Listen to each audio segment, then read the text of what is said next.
Vote వేయడం ప్రతి ఒక్కరూ బాధ్యతగా భావించాలని మల్కాజ్గిరి బీజేపీ ఎంపీ అభ్యర్థి ఈటల రాజేందర్ అన్నారు. పూడూరు గ్రామంలో సోమవారం ఓటు హక్కును కుటుంబ సమేతంగా వినియోగించుకున్నారు. ఈ సందర్భంగా వారు మాట్లాడుతూ ప్రజాస్వామ్యంలో ఓటు హక్కు వినియోగించుకోవడం పవిత్ర కార్యమన్నారు. ధర్మరక్షణ, అభివృద్ధి కోసం మరోసారి బీజేపీని గెలిపించాలని కోరారు. పార్లమెంట్ ఎన్నికల్లో మద్యం, నోట్లతో ప్రలోభాలకు గురి చేయడం, నేతలకు వెలకట్టడం బాధాకరమన్నారు. త్వరలో ఓటర్లు స్వేచ్ఛగా ఓటు హక్కు వినియోగించుకునే పరిస్థితులు వస్తాయని ఈ సందర్భంగా వారు ఆకాంక్షించారు.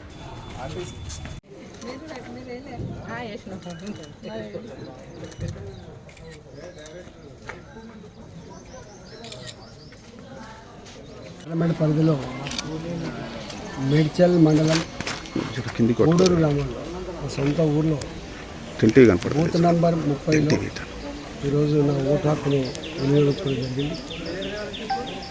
మల్కాజ్గిరి నియోజకవర్గ ప్రజానికానికి వినమ్రంగా చేసే విజ్ఞప్తి, అందరూ కూడా ఇళ్ళ నుంచి బయటకు వచ్చి తమ తమ ఓటు హక్కును వినియోగించుకోవాలని, దేశమంతా ఫిర్ ఏక్ బార్ మోడీ సర్కార్ అని ఈ నినాదం అయితే ఇస్తుందో ఆ నినాదానికి అనుగుణంగా ధర్మరక్షణకు, దేశ రక్షణకు, దేశ పురోగమనానికి ఇవాళ మద్దతు ఇచ్చేటువంటి ఓటుగా దీన్ని భావించాలని, ఇది చాలా బాధ్యతాయుతమైనటువంటి భవిష్యత్తు నిర్దేశించే ఎన్నికలు కాబట్టి మరిన్ని అప్డేట్స్ కోసం మా ఛానల్ని సబ్స్క్రైబ్ చేయండి.